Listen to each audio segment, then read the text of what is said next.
दुर्गम काज जगत के जेते, सुगम अनुग्रह तुम्हारे हनुमान जी महाराज दुर्गम काज को सुगम बनाते हैं, कठिन को सरल बना देते हैं। भैया इसीलिए सुंदर कांड सुंदर है, कठिन काम हनुमान जी ने करके दिखला दिया, सरल करके बतला दिया, इसलिए सुंदर कांड सुंदर है। आहा, हनुमान जी सुंदर कांड में हम लोग बढ़े, हनुमान जी आगे बढ़े। आहा,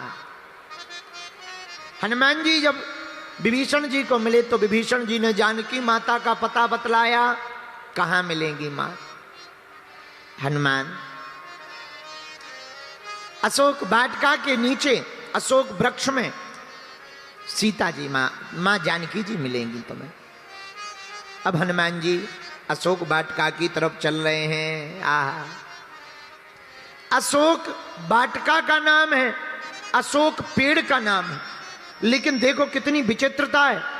अशोक वाटिका में अशोक वृक्ष के नीचे माता सीता शोक में बैठी है। अशोक वाटिका में अशोक वृक्ष के नीचे माता सीता शोक में है।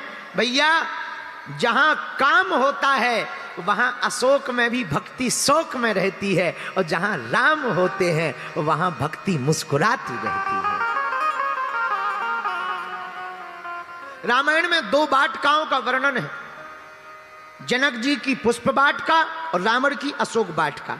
लेकिन जनक जी की पुष्प वाटिका में माता सीता मुस्कुरा रही हैं, और रावण की वाटिका में अशोक वाटिका में माता सीता रो रही हैं। यही अंतर है सज्जन में और दुर्जन में। सज्जन के घर भक्ति मुस्कुराती है, दुर्जन के घर भक्ति रोती रहती है। रावण के राज्य में माता जानकी जी अशोक वाटिका के नीचे बैठी हुई हैं। अब हनुमान जी महाराज उस तरफ गए, आगे बढ़े, मन में सोचा सीधा जाएंगे तो अच्छा नहीं लगेगा, डायरेक्ट जाना उचित नहीं है, पहले स्थिति देख लें, परिस्थिति देख लें। तो छोटा सा रूप है हनुमान जी का, कहां बैठ गए?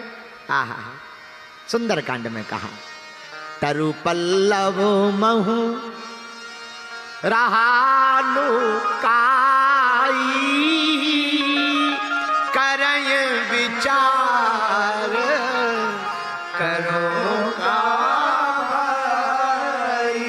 पत्तों के बीच में हनुमान जी छिपकर बैठ गए, और कितनी अद्भुत बात है, हनुमान जी छिपे हैं। क्यों? राम जी को छपाना चाहते हैं। सेवक वही है जो स्वयं तो छिपे पर स्वामी को छपा दे, शिष्य वही है स्वयं तो छिपे पर गुरु को छपा दे, भक्त वही है स्वयं छिप जाए पर भगवान को छपा दे। हनुमान जी इसीलिए तरु पल्लव महुरा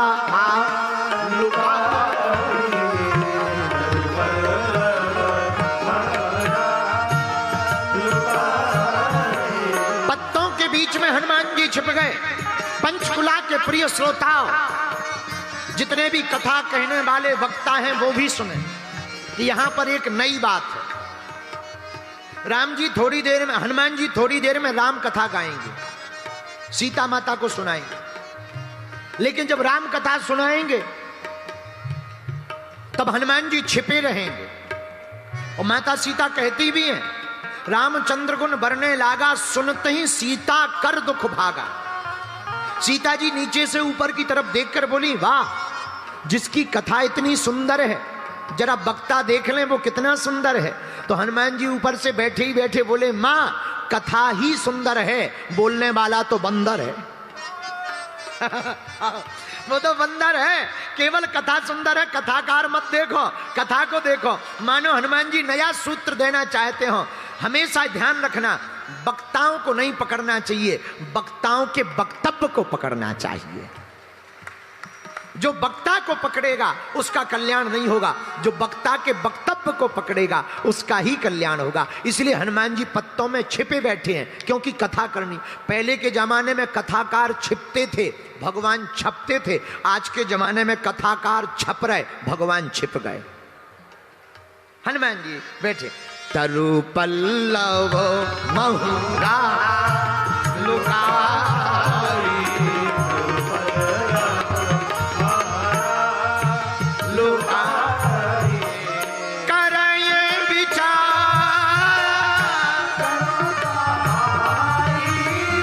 करये विचार, करो का भाई, करये विचार करो,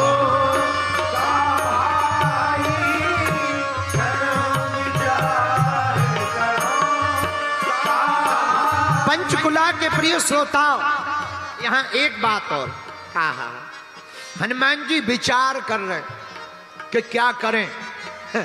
हम लोग कई बार विचार नहीं करते, सीधा कार करते, फिर बाद में विचार करते, बाद में विचार करते हो, फिर पछताए का हुई जब चिड़िया चुग गई खेत। पर हनुमान जी से सीखो, हनुमान जी पहले विचार करते, फिर कार करते, फिर प्रचार करते, और हम लोग पहले कार फिर विचार, पहले प्रचार और फिर कार और फिर विचार। पर धन्य है हनुमान जी, कराये विचार करो का,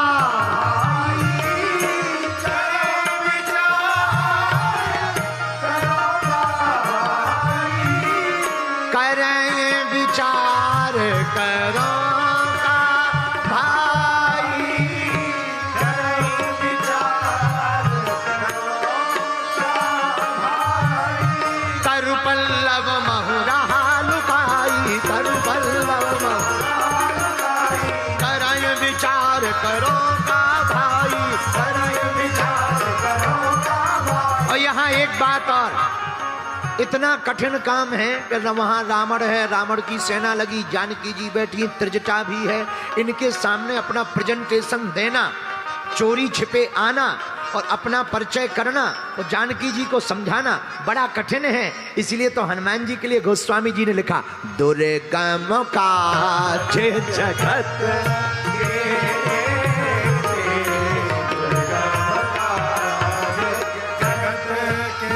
सुगम अनुग्रह तुम्हारे ते, सुगम अनुग्रह तुम्हारे ते, दुर्गम काज, दुर्गम काज, दुर्गम काज जगत के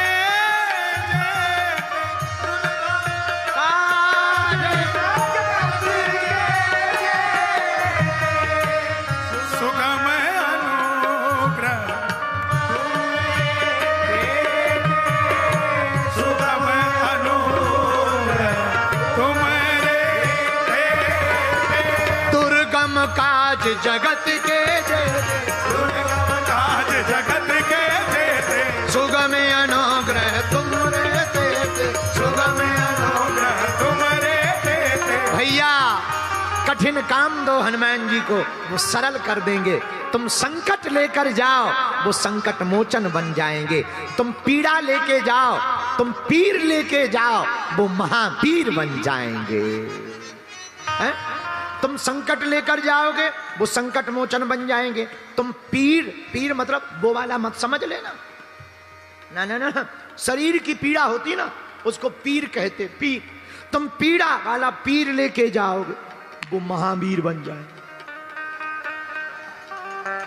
तो तुम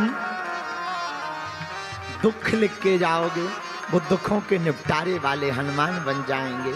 तुम सेवक बनकर जाओगे, वो स्वामी बन जाएंगे। तुम दास बनकर जाओगे, वो भगत बन जाएंगे। तुम याचना लेकर जाओगे, वो दाता बन जाएंगे। तुम पुत्र बनकर जाओगे, वो पिता बन जाएंगे। इसलिए दुर्गम काज जगत के, दुर्गम काज जगत के जेते, सुगम काज जगत के जेते, सुगम अनुग्रह तुम्हारे